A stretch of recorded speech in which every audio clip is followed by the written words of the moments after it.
Mes amis, bonjour à tous et à toutes et bienvenue à notre rendez-vous quotidien consacré à la méditation de la parole de Dieu. Nous sommes encore en Jean 16, mardi 24 mai 2022, halte spirituelle. Ici, Jésus ressemble plus à un visiteur qu'à quelqu'un qui a pris notre nature et est devenu l'un de nous pour toujours. C'est à votre avantage que je m'en aille, dit-il. Nous devons essayer de comprendre en quoi c'est à notre avantage. Si je ne m'en vais pas, l'avocat ne viendra pas à vous, a-t-il ajouté. Mais au lieu de clarifier la situation, cela la rend plus obscure. Comment la présence continue de Jésus, ce que signifie l'avocat au Paraclet dans l'évangile de Jean, comment la présence de Jésus pourrait-elle empêcher la venue de l'Esprit le Paraclet? Mystère. Dans l'évangile de Jean, le Paraclet est la présence continue de Jésus. Désormais, c'est par l'Esprit que nous connaissons Jésus. L'Esprit, l'avocat, dit-il, vous enseignera tout et vous rappellera tout ce que je vous ai dit. Jésus retire sa présence visible, mais son Esprit reste avec nous. C'est à votre avantage que je m'en aille, dit-il. En quoi est-ce un avantage? Si nous rassemblons quelques expériences ordinaires, nous pouvons en trouver une approche. Tout enseignant, tôt ou tard, doit prendre du recul.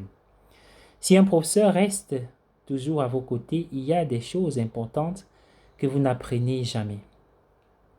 L'indépendance, le courage mental, une vigueur intérieure qui ne peut venir que si vous prenez vos propres risques.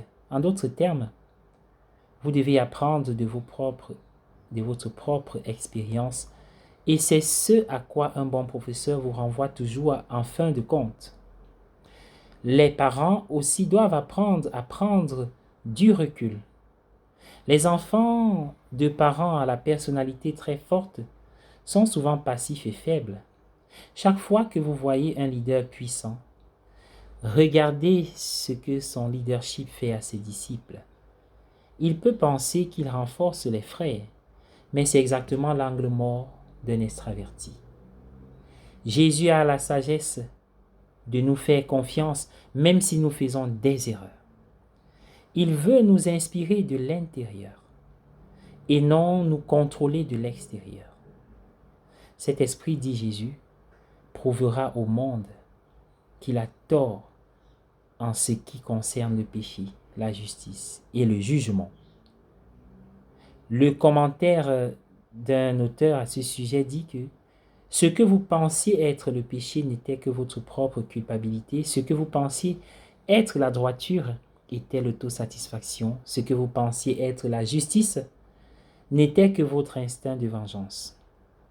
Ces distinctions, bien-aimés du Seigneur, ne peuvent être apprises que de l'intérieur. Bonne journée à tous.